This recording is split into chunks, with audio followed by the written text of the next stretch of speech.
Okay, today is Tuesday, March 18th, 2014.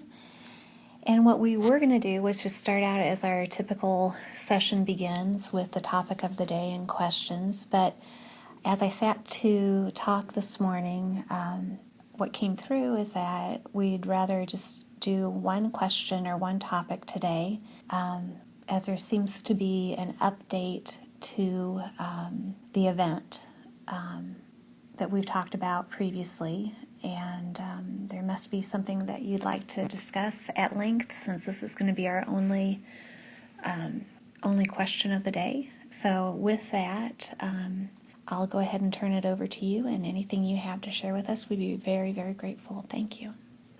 You are in the energy already of which we will speak today, the energy of your March 20th equinox. It has already begun, and it will grow stronger and stronger, and as many of you already know, there will be several days after that date when it winds down a little. However, you should know that a major change in the energy that you are proceeding through as you ride your spaceship Earth, a major change is occurring, and that is what is causing two seemingly opposite things to occur at this time. Your conversation, which you just finished over lunch, illustrated this very well, in that major portions of what must be cleared for a great many of you are coming to the surface, some rather violently, some very uncomfortably, and it is confusing you. And we are saying, as we have said through this one earlier, just leave that luggage in the station. Don't even turn in your tag. Just turn around and leave it. You are done with it. You don't need it anymore. The energy you are moving into is an energy of empowerment, an energy of creation, an energy of manifestation, of the you stripped of all that baggage and ready to be collectively your new earth. Your earth is splitting now. That does not mean that there are going to be two orbs floating through the universe. It means that there are going to be, in the shopping line at the supermarket, two different consciousnesses, types of consciousness.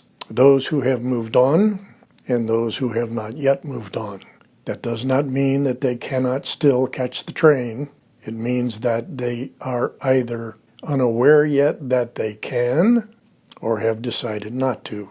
This is not something to bemoan or grieve over, because some of those who do not get on the train with you yet, or who have decided not to get on the train, could be related to you, could be friends.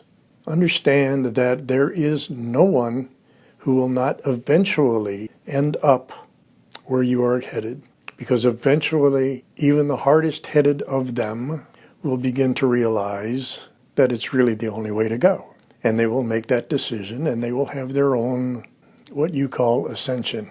You mentioned, I believe, a moment ago, the topic called the event. You are in the event. Even the way that we described it before led some people to think that it would be a flashbang, magical, instant change. Well, many, many, many of you will experience exactly that, while others do not. At that particular hour, that particular instant, on that particular day. You are experiencing, have experienced, are experiencing, and will continue to experience a monumental change in your consciousness, in what you know, in what you understand, in what you feel, in what you sense, in what you are capable of. You are understanding that a great many of you have come across some information which is new to you, but it is not new. And even the form in which you came across it is almost 5 years old. And it is an amazing tool. And all those who come across it and use it are transforming themselves with help from us. And as far along as you were already, it has accelerated you even further. Continue that. You did not run across that information by accident. What information are you referring to? Mr. Selig. Oh, okay. Yeah, okay. Yes. Everyone whom you know who is in the middle of experiencing that reports vast changes which they do not even understand or know how to describe, but they feel it happening.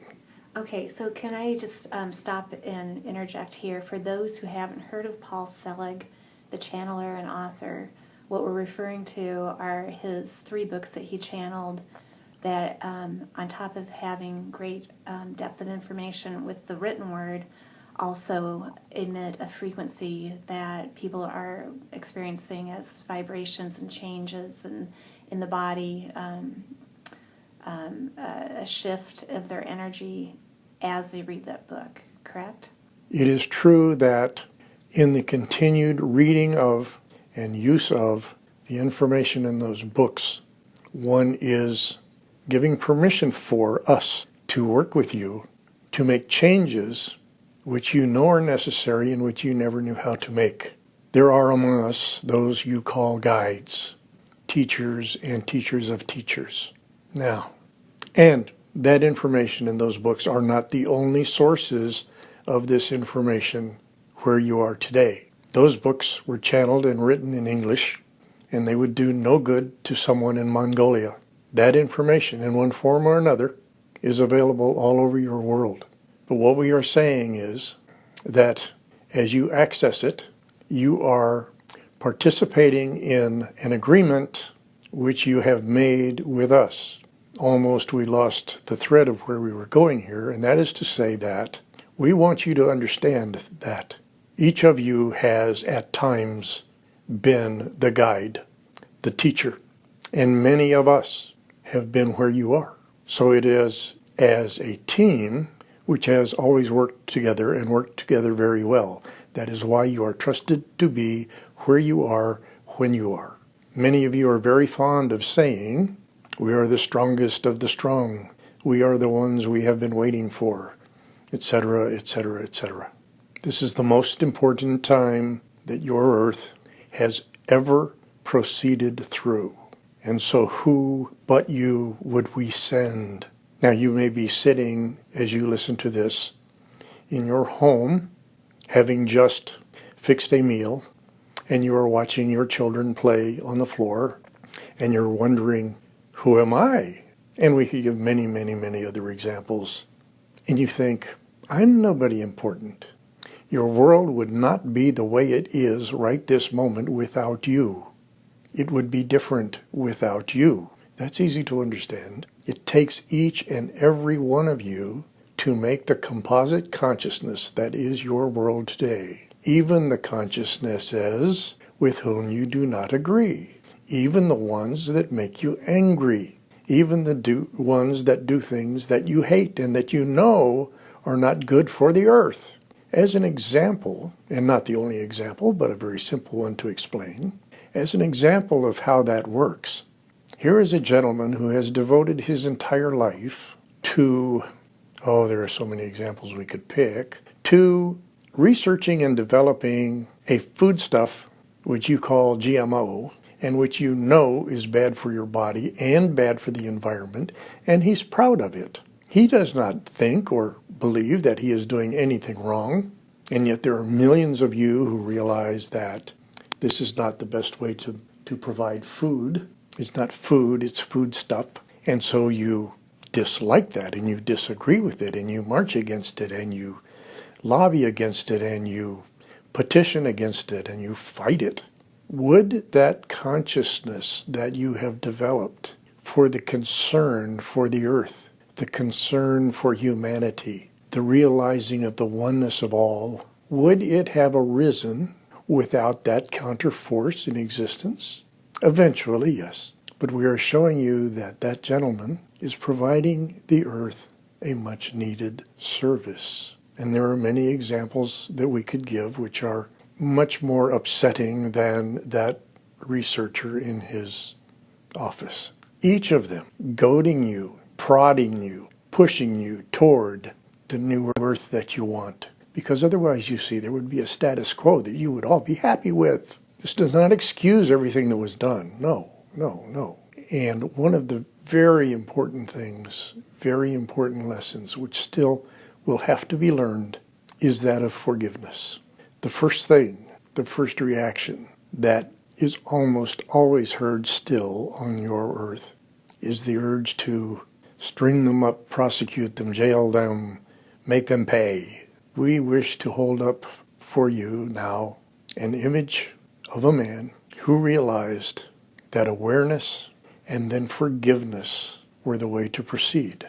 Nothing in that man's life would lead you to believe that he would come up with that concept.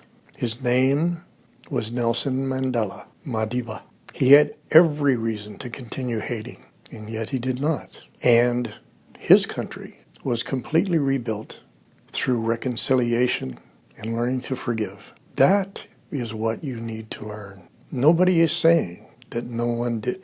Oh no, nobody would say that nothing wrong was done.